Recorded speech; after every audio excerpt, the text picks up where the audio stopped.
Thank you for the introduction.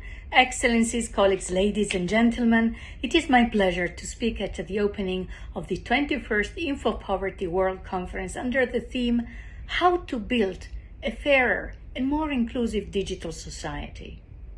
I understand that this meeting is being webcasted live on Facebook to reach a wider audience across regions.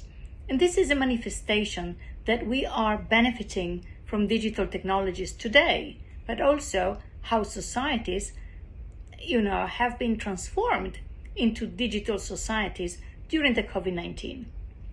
Digital technologies play a central role in nearly all aspects of life, and yet half of the world's population, an estimated 3.6 billion people, does not have access to the internet, and many who do have access to ICTs and the internet lack relevant skills to make effective use of them. So, with the accelerated pace of digital transformation, the digital divide is expected to be widened within and between countries if no action are taken.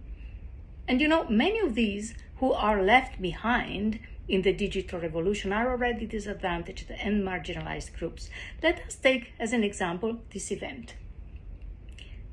Virtual approaches to engagement may bring some advantages, but there is an urgent need to develop new approaches to support participation in virtual meetings for those stakeholders who are among the 3.6 million people I just mentioned who are offline. So in the Department of Economic and Social Affairs and in the Division for Inclusive Social Development that I have the honor to lead, we work with the marginalized social groups, and therefore many of its stakeholders are among the 3.6 billion people I just mentioned. And there are also barriers faced by many participants based simply on geography. Let me give you an example. 4/5 of the offline population are located in Africa and Asia Pacific.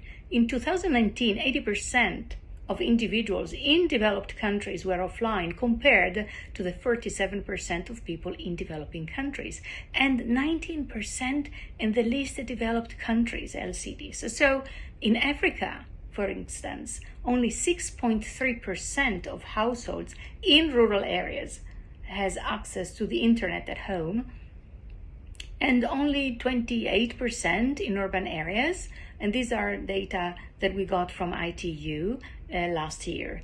And the average price for fixed broadband is 64% of the average income. So you can imagine.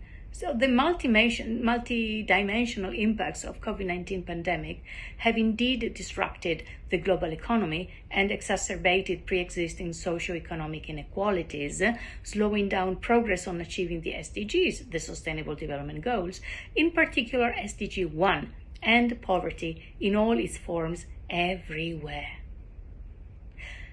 The COVID-19 has also exacerbated food insecurity, having pushed an estimated 83 million to 132 million more people into chronic hunger in 2020, adding to the 690 million in 2019. So digital innovation is an important enabler of sustainable development and inclusive social and economic development. This is clear.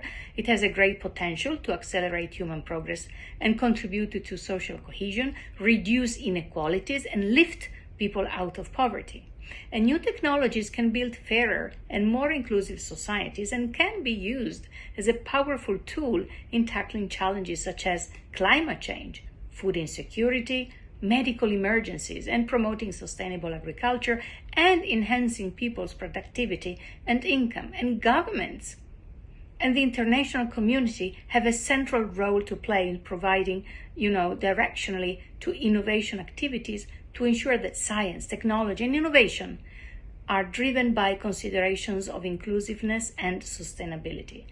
Since the outbreak of the COVID-19 pandemic, as I said, many governments have taken fast-acting temporary measures to limit the socioeconomic impact of COVID-19 pandemic. However, We must devise long-term policies and strategies to achieve sustainable development. And this will require governments and all other stakeholders, from employers, workers, farmers, civil society, organizations of various kinds, etc., to act together to meet the rapidly changing needs of today's societies. Specifically, we must invest in people's capacity and enhance their resilience to build a fairer and more inclusive society, a more inclusive digital society. And in order for all people of all ages and abilities to benefit from digital accessible technologies, universal access to ICTs is critical, but not sufficient. Why? Because the lack of digital and literacy skills is increasingly emerging as a leader barrier. So urgent action needs to be taken to build these skills through investment in education and training, both through formal and informal channels. And in addition, efforts to promote digital inclusion of disadvantaged and marginalized groups and communities are essential.